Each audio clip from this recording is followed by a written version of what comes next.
éramos todos muchachos, rabiosamente uruguayos, perdidamente inocentes, por no decir medio nabos, devotos de la celeste, amantes del mate amargo, convictos impenitentes, por creer que pasando el faro no había más mundo ni gente y que Dios era uruguayo.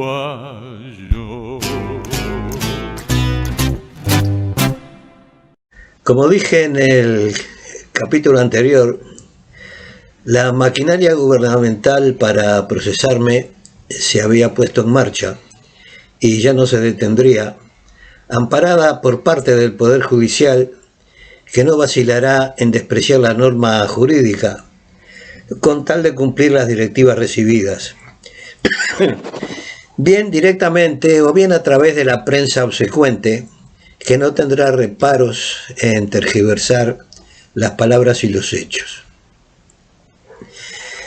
La crónica del País del 10 de agosto del 2015, bajo el titular Cara a cara con los militares, dice: la jueza Julia Estarico dispuso ayer que el ex Tupamaro Héctor Amodio Pérez quede en libertad, pero deberá presentarse hoy a las 13 horas para un careo con los militares Asensio Lucero y Orosmán Pereira en el marco de la causa por abusos a 28 mujeres en el penal de Punta de Rieles en 1972 y otros centros de reclusión.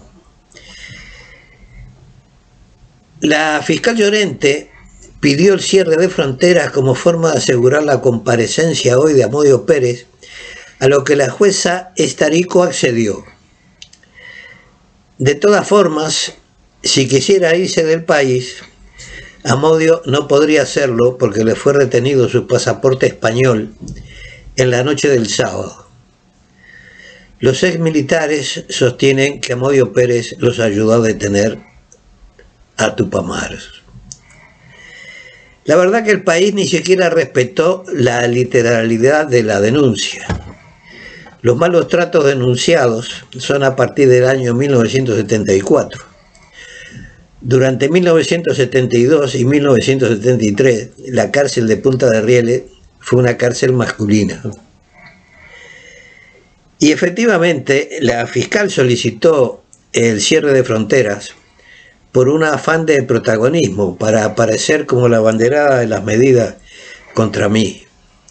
Como bien dice la crónica, es una medida que sobra, que está de más, ya que me habían quitado el pasaporte. Pero en el mismo párrafo se desliza una falsedad que contribuye a hacer creer que las acusaciones son fundadas. Porque Lucero nunca dijo que yo lo había ayudado a detener Tupamaro, sino todo lo contrario, ya que mantuvo en todo momento que yo era un preso más en el 9º de caballería. Lo que sí dijo fue que él fue el encargado de mi custodia y que estaba condenado por mis ex compañeros. Todo eso consta en el sumario que tengo aquí. Lo que Lucero no dijo fue que estaba condenado por la caída de la cárcel del pueblo, acusación que ya Julio Marenales había desmentido 6 años antes. En el careo mantenido quedó claro además que Lucero estaba en una muy mala situación mental, que lo llevó a adjudicarse puestos en el escalafón militar que no desempeñó nunca, y adjudicarse responsabilidades que fueron de otros. Puede decirse que yo he declarado a su favor, ya que le hice recordar quiénes eran los responsables de cada departamento en aquellos años.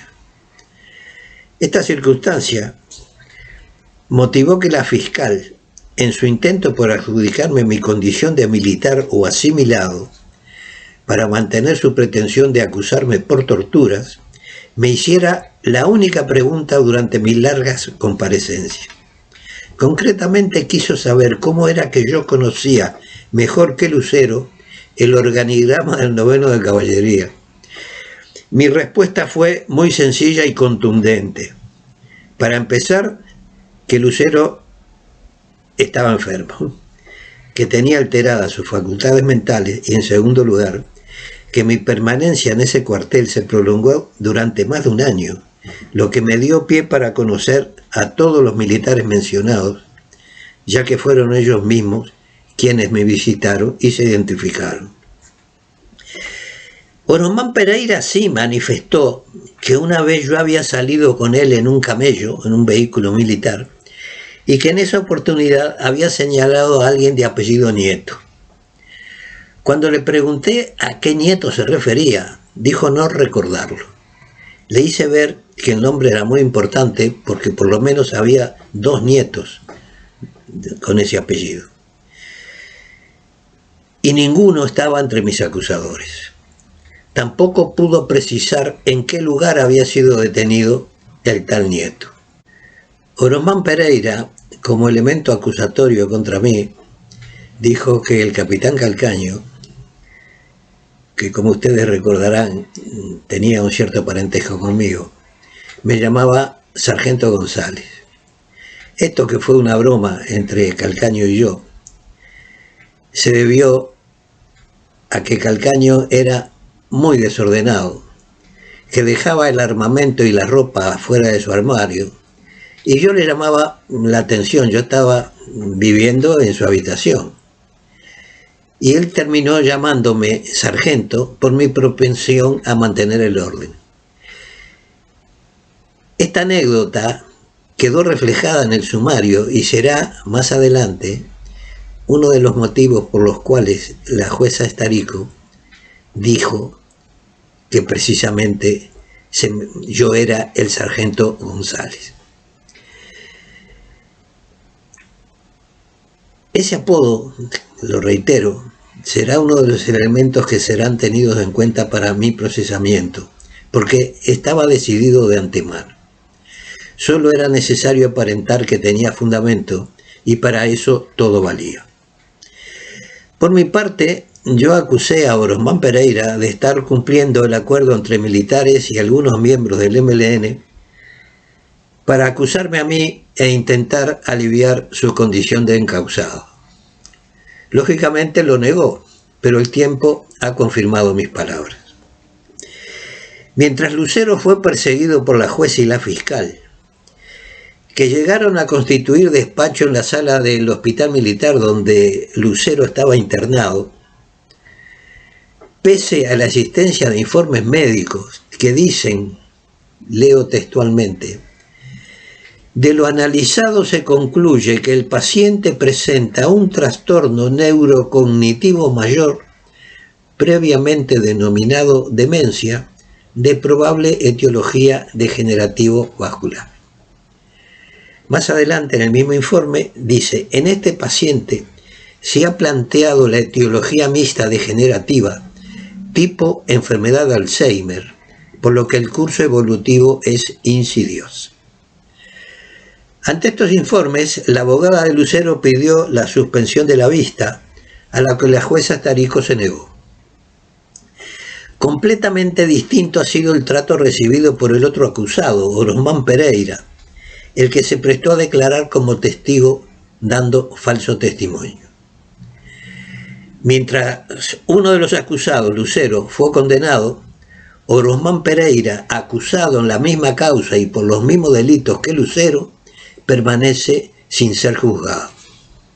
Oromán Pereira ni tan siquiera figura en las listas de los militares que el fiscal Percivale maneja para seguir acusando por hechos sucedidos hace más de 50 años, violando el Estado de Derecho, ya que los delitos que hubieran cometido los acusados en las fechas que se cometieron no estaban calificados como de lesa humanidad. Continúa El País. Ayer fue otro día ajetreado para el Tupamaro, a quienes sus ex compañeros del Movimiento de Liberación Nacional acusan de traidor y de haber entregado a varios militantes a las Fuerzas Armadas. Primero debió declarar desde la mañana y por varias horas por 2 denuncias presentadas el viernes en el Juzgado Penal 14, en el que estaba de turno la magistrada María Elena Maynar. Una denuncia fue presentada por una ex militante del Movimiento de Liberación Nacional y la otra por el director de la publicación Caras y Caretas, Alberto Grillo. En relación con estas dos causas, el fiscal Ariel Cancela pedirá pruebas y declaraciones de testigos. Según supo El País, la acusación de Grillo es genérica y sostiene que Amodio Pérez identificó militantes tupamaros como el histórico dirigente Julio Marenales y participó en torturas. Sin embargo, Amodio Pérez rechazó las acusaciones y no se apartó de la versión de los hechos que ha dado en el libro Palabra de Amodio. Yo tengo que decir que la prensa en general publicaba versiones de los dichos de los testigos en base a las declaraciones que estos hacían a la prensa. Pero lo que realmente tiene valor es lo que se declara en la sede judicial. En el caso de Marenales, según consta en el sumario, dice: me señaló en la calle el capitán Camacho, yo le dije, me apuntaló él. Tengo la confirmación del capitán Camacho que quien iba vestido de soldado era Amodio Pérez. Yo lo había visto dentro del vehículo. Como puede verse, lo que el capitán Camacho habría reconocido fue mi presencia en el vehículo, pero no lo del señalamiento. Mi presencia ya la había reconocido yo públicamente en el año 2013, en las cartas, y expliqué por qué. Mi madre estaba enferma y se me llevaba a su casa para verla, ya que ella no me podía visitar en el cuartel. Durante las negociaciones, los militares y los presos se habían otorgado inmunidades mutuas para los que estaban participando en las negociaciones por las treguas y las comisiones de los ilícitos. Estas inmunidades alcanzaban a Henry Engler, que se sabía le había propuesto a Fernández Huidobro pegarle un tiro al capitán Calcaño y así poder fugarse, a lo que Fernández Huidobro se negó. Pero le contó a Calcaño la intención de Engler, lo que desató reacciones en contra de Engler. El capitán que iba al mando del equipo que me conducía a casa de mi madre ya me había comentado que veía a Engler todos los días por Avenida de la Rañaga, hoy Luis Alberto de Herrera. La tarde del 26 de julio de 1972, el capitán que me conducía confundió a Marenales con Engler y se bajó de la camioneta para decirle: no te detengo porque tenés su inmunidad, pero sos un hijo de puta. Lógicamente Marenales, cuando lo vio, sacó una granada del portafolio y la tiró en dirección al capitán que estaba parado junto al vehículo. Yo apenas tuve tiempo de decir: no es Engler, es Marenales, lo va a matar. En ese momento el sargento que iba a mi lado se bajó y le tiró con la metralleta hiriéndolo. En la misma nota del País del 10 de agosto puede leerse: la jueza Julia Starico dijo anoche al País que la denuncia de 2011 que involucra a Amodio Pérez es un presumario muy complicado, como todos los vinculados a estos temas, y que su intención es diligenciar la mayor cantidad de pruebas posibles. Estos temas no se dilucidarán de un día para otro, ni en 48 horas, y no creo que esta sea la excepción. En cualquier caso, continúa la nota, legalmente Amodio debía ser liberado a las 48 horas de su detención, que había sido el sábado, si en el interín no se le realizaba ninguna acusación formal, lo que en este caso todavía no ocurrió. Continúa la nota, los indagados, Asensio Lucero y Oromán Pereira, lo involucran a él en ciertos actos que son objeto de denuncia, Como hay contradicciones, lo cité para mañana, explicó la magistrada. El 11 de agosto el sumario era muy complicado y para resolverlo se iban a diligenciar la mayor cantidad de pruebas posible. Para ello se citó a declarar a los militares que el MLN, por intermedio de Cámpora, le había entregado al fiscal Cancela. Se citó a declarar a algunas de las mujeres que habían denunciado a Orosmán Pereira y a Asensio Lucero. Se citó a Ileana Raskin Corneli, María Teresa Lezama, Beatriz Benzano y Alba Mabel Antúnez.